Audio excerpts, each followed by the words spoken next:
VP. Singh ಪ್ರಧಾನಮಂತ್ರಿ ಆಗಿದ್ದಾಗ VP. Singh ರವರು ಮಂಡಲ್ ಕಮಿಷನ್ ಜಾರಿ ತಂದ ಘೋಷಣೆ ಮಾಡಿದಾಗ ಅವರು ಮಂಡಲ್ ಕಮಿಷನ್ ಘೋಷಣೆ ಮಾಡಿದೆ ಅಂತ ಸರ್ಕಾರಕ್ಕೆ ಬೆಂಬಲವನ್ನು ವಾಪಸ್ ಪಡೆದವರು ಭಾರತೀಯ ಜನತಾ ಪಾರ್ಟಿಯವರು.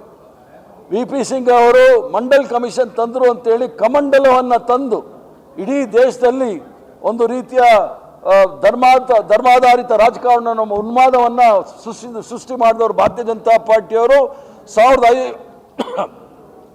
1954ನೇ ಇಸ್ವಿನಲ್ಲಿ ಕಾಕಾ ಕಾಲೇಕರ್ ಹಿಂದುಳಿದ ವರ್ಗದ ಕಮಿಷನ್ ನೆಹರು ಅವರ ನೇತೃತ್ವದಲ್ಲಿ ಅದನ್ನು ಮಾಡಿದಾಗ ಆ ಒಂದು ಸಮಿತಿಗೆ ಯಾವುದೇ ರೀತಿಯ ಬೆಂಬಲವನ್ನು ಅದಕ್ಕೆ ವಿರೋಧವನ್ನು ವ್ಯಕ್ತಪಡಿಸಿದಂಥವರು ಸಹ ಭಾರತೀಯ ಜನಸಂಘದವರು ಮತ್ತು RSS ಅವರು ಮಾಡಿರ್ತಕ್ಕಂಥ ವಿಚಾರ.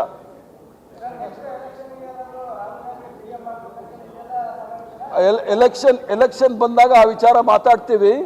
ಕಾಂಗ್ರೆಸ್ ಪಕ್ಷ ಕೇವಲ ಪ್ರಧಾನಮಂತ್ರಿ ಮಾಡೋದು, ಮುಖ್ಯಮಂತ್ರಿ ಮಾಡೋದು, ಮಂತ್ರಿ ಮಾಡೋದು, MP ಮಾಡಬೇಕು ಅಂತೇಳಿ ಸ್ವತಂತ್ರ ಹೋರಾಟದಲ್ಲಿ ಪಾಲ್ಗೊಂಡಿರಲಿಲ್ಲ. ಸ್ವತಂತ್ರ ಹೋರಾಟದಲ್ಲಿ ಸಂಪೂರ್ಣವಾಗಿ ಸ್ವತಂತ್ರ ಹೋರಾಟದ ವಿರುದ್ಧ ಇದ್ದಂಥ RSS ಅವರು, ಜನಸಂಘದವರು, ಹಿಂದೂ ಮಹಾಸಭಾದವರು ಈ ರಾಷ್ಟ್ರಕ್ಕೆ ಸ್ವತಂತ್ರವೇ ಬೇಡ, ನಾವು ಸ್ವತಂತ್ರವಾಗಿ ಇರೋದಿಲ್ಲ ಅಂತ ಹೇಳಿದಂಥವ್ರಿಗೆ ಯಾವುದೇ ರೀತಿಯ ನೈತಿಕ ಹಕ್ಕಿಲ್ಲ ಈ ಒಂದು ಚುನಾವಣೆ ಬಗ್ಗೆ ಮಾತಾಡಲಿಕ್ಕೆ.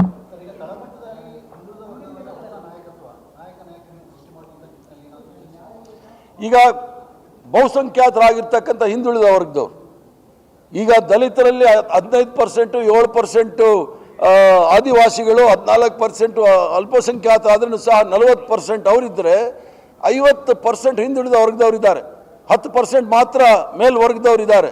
ಆದರೆ 90% ಇರ್ತಕ್ಕಂಥ ಬಹು ಸಮಾಜದಲ್ಲಿ ಇರ್ತಕ್ಕಂಥವ್ರಿಗೆ ಅವ್ರಿಗೆ ದೊರಕಬೇಕಾದಂಥ ಸೌಲಭ್ಯಗಳು, ಸ್ಥಾನಮಾನಗಳು, ಗೌರವ ಸಿಕ್ಕಿಲ್ಲ. ಅದಕ್ಕೋಸ್ಕರ ಎಲ್ಲ ಹಂತದಲ್ಲೂ ಸಹ ಅವರಿಗೆ ಸಂವಿಧಾನದ ಆಶಯಗಳನ್ನು ಅನುಷ್ಠಾನಕ್ಕೆ ತರಲಿಕ್ಕೆ ಪ್ರಯತ್ನ ಮಾಡ್ತಕ್ಕಂಥ ನಿಟ್ಟಿನಲ್ಲಿ ಈ ಒಂದು ಸಲಹಾ ಸಮಿತಿಯ ಮೂಲ ಉದ್ದೇಶ.